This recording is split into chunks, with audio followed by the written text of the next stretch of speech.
আমরা একটা luxury project affordable প্রাইসে দিতে চাই।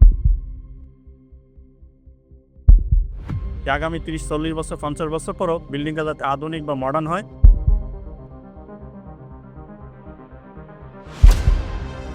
আমরা আসলে কিন্তু মানুষের লাইফস্টাইল দেই, শুধু বিল্ডিং বানায় না।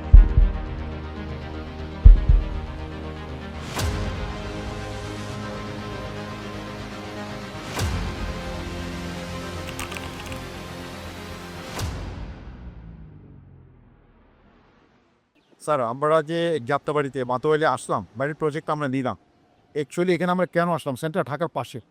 তো এখানে আসলে অ্যাকচুয়ালি কাস্টমারদের কী বেনিফিট চিন্তা করে বা আমরা এই এলাকায় কেন আসলাম? স্যার আমার এটা একটু জানার ইচ্ছা ছিল, যদি আপনি আমার পরিচয়। Thank you very much GM সাহেব, আপনি খুব সুন্দর একটা কোশ্চেন করেছেন। আসলে আমরা এই এলাকাটা যখন পর্যবেক্ষণ করি এবং আমাদের আরএনএ টিম যখন ভিজিট করে, আমরা দেখেছি এই এলাকাতে ভালো কোনো ডেভেলপমেন্ট নাই। I think we are the first company, একটা রেপুটেড কোম্পানি যারা এই প্রজেক্টে আসছে। কিন্তু এখানে যদিও ঢাকার পাশে, কিন্তু এখানের ব্যবসায়ী ভালো ভালো পরিবার থাকে এবং এখানে এই এলাকার লোকজনের আপনার পার্চেসের সক্ষমতা ডেলি বাড়ছে, ইনক্রিজ করছে। তো ওই চিন্তা করে আসলে বেসিক্যালি এরিয়া সিলেকশন করা হয়েছে। আর আরেকটা রিজন আছে যেটা আমরা সবসময় বলি, আমরা আগের কিছু প্রজেক্টও বলেছি, সেটা হচ্ছে যে আমরা একটা লাক্সারি প্রজেক্ট অ্যাফোর্ডেবল প্রাইসে দিতে চাই। আমরা জানি যে কনস্ট্রাকশন কস্ট মোটামুটি সব জায়গায় সেম। স্যার আপনি তো বললেন যে এটা আমাদের একটা লাক্সারি প্রজেক্ট করতে যাওয়া, এটা অ্যাকচুয়ালি অ্যাফোর্ডেবল কীভাবে হবে বা এই ব্যাপারে আপনি আমাকে যদি বলতেন। বা আচ্ছা, তো এইটা আসলে বেসিক্যালি দেখেন, প্রজেক্ট তো আমরা সবসময় লাক্সারি করি, কিন্তু আমাদের বসুমতির যেটা পরিচয় যে আমরা আসলে কিন্তু মানুষের লাইফস্টাইল দেই, শুধু বিল্ডিং বানায় না। আমাদের কোম্পানির এখন যে একটা অ্যাম্বিশন, সেটা হচ্ছে লাইফস্টাইলটাকে এবং লাক্সারি প্রজেক্টটাকে অ্যাফোর্ডেবল করা। তো সেই লক্ষ্যে আমরা কাজ করছি। তো সেই লক্ষ্যেরই একটা অংশ হচ্ছে আমাদের এই মাতোয়াইলের এই কুশাধারা প্রকল্পের এই প্রজেক্টটি, যেটাকে আমরা বলছি বসুমতী ডায়মন্ড ক্যাসেল। সো এইখানে মানুষ একটা লাক্সারি পাবে, বাট অ্যাফোর্ডেবিলিটিটা কীভাবে পাবে? বিকজ জমির দামটা তুলনামূলকভাবে কম। তো ডিজাইনে আমরা কোনো ছাড় দিইনি, কনস্ট্রাকশন ম্যাটেরিয়ালে কোনো ছাড় দিইনি। সে ওইগুলো আমরা ধানমন্ডি, ওয়ারি বা মতিঝিল ওই স্ট্যান্ডার্ড মেনটেন করছি। যেহেতু জমির দামে আমি কম পাচ্ছি, তো সেখানে আমার কস্টিংটা কমে আসছে।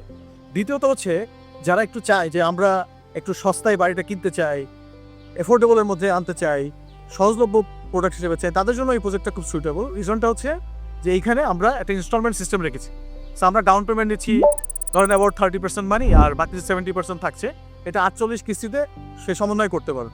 অতএব সে একটা মিডিয়াম সাইজের ইনকাম দিয়েও কিন্তু এই বাড়ির মালিক হতে পারবে। তবে একটা জিনিস খুব ইম্পর্টেন্ট, আমরা শুধু বাড়ি বিক্রি করছি না, এখানে লাইফস্টাইলও তৈরি করছি।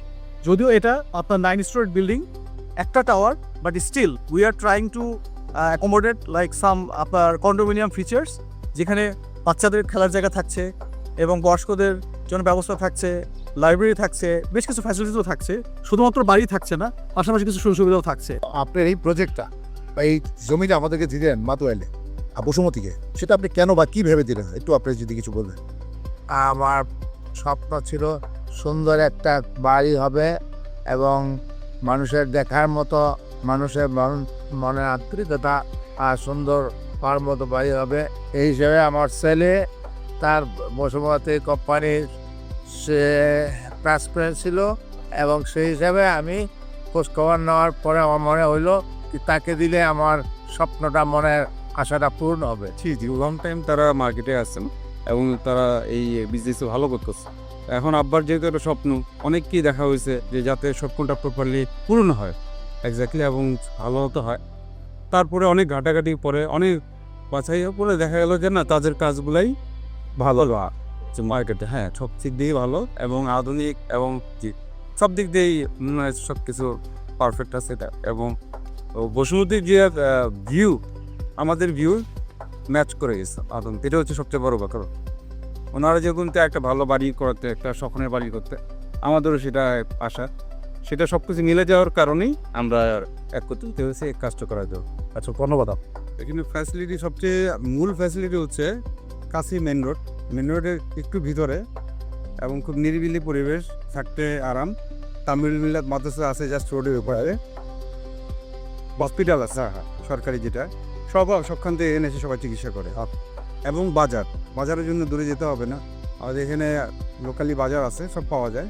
আর এখানে আমরা স্ট্রাকচারাল যে আমাদের টিমটা রয়েছে, তারা হলো highly qualified structural engineer in our country. Bangladesh national building code, BNBC, ACI code, STM এবং হলো রিজনাল যে ইস্যুগুলো আছে এবং আর্টওয়ার্কের যে বিষয়গুলো আছে সবগুলো বিষয় নিয়ে তারা অ্যানালাইসিস করে আমাদের হলো স্ট্রাকচারাল ডিজাইন করতেছে।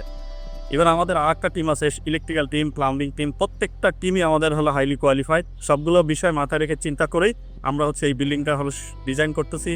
এই ডিজাইন যাতে হলো এমন একটা ডিজাইন দেওয়া হয়, এমন একটা বিল্ডিং আসে যে আগামী 30-40 বছর 50 বছর পরও বিল্ডিংটা যাতে আধুনিক বা মডার্ন হয়, সেই বিষয়গুলো চিন্তা রেখেই এবং সকল ফ্যাসিলিটি আমরা হলো ডিজাইন টিমের পক্ষ থেকে ডিজাইনে নিয়ে আসতেছি এবং হচ্ছে হলো ফাংশনালিটি কোনো যাতে বাদ না পড়ে সেগুলো আমরা মাথায় চিন্তা রেখে এই বিল্ডিংটাকে ডিজাইন করতেছি। মাতুয়ালের এই মাটিতে আসছে বসুমতীর নতুন স্বপ্ন, অপেক্ষায় থাক। ধন্যবাদ সব।